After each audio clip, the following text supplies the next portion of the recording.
మాజీ సీఎం జగన్ జిల్లాల పర్యటనలు వివాదాస్పదమవుతున్నాయి. జగన్ పర్యటనల వేళ ఆంక్షల విధింపు, వైసీపీ నేతల జన సమీకరణ ప్రతిష్టాత్మకంగా మారుతున్నాయి.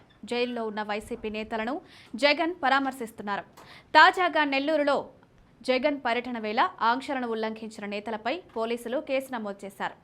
ఇప్పుడు జగన్ గోదావరి ప్రాంతానికి యాత్రకు సిద్ధమయ్యారు. పార్టీ నేతలు భారీ ఏర్పాట్లు చేస్తున్నారు. దీంతో ఇప్పుడు రాజకీయంగా ఈ పర్యటనపైన ఉత్కంఠ కొనసాగుతోంది. మాజీ సీఎం జగన్ వరుసగా పరామర్శల కోసం జిల్లాలకు వెళ్తున్నారు. పల్నాడు పర్యటన వేళ చోటు చేసుకున్న పరిణామాలతో జగన్ పర్యటనల వేళ పోలీసులు ఆంక్షలు విధిస్తున్నారు.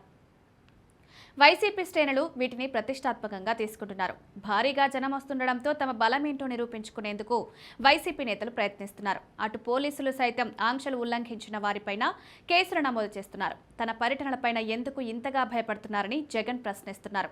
నెల్లూరు జైలులో కాకాని గోవర్ధన్ రెడ్డి, మాజీ ఎమ్మెల్యే ప్రసన్న కుమార్ రెడ్డి ఇంటికి వెళ్లి జగన్ పరామర్శించడాన్ని టీడీపీ నేతలు తప్పుబడుతున్నారు. జగన్ పర్యటనల వేళ ఆంక్షలను వైసీపీ నేతలు ప్రశ్నిస్తున్నారు. ఇప్పుడు జగన్ కూటమికి కంచుకోటగా ఉన్న తూర్పు గోదావరి పర్యటనకు సిద్ధమయ్యారు.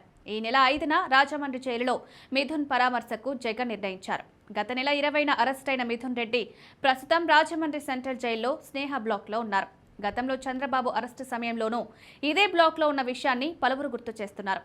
మిథున్ రెడ్డి అరెస్ట్ను జగన్ ఇప్పటికే ఖండించారు. అసలు లిక్కర్ వ్యవహారాలతో మిథున్కి ఏం సంబంధమని ప్రశ్నించారు. కాగా జగన్ రాజమండ్రి పర్యటనకు వస్తున్న వేళ పార్టీ నేతలు భారీ ఏర్పాట్లు చేస్తున్నారు.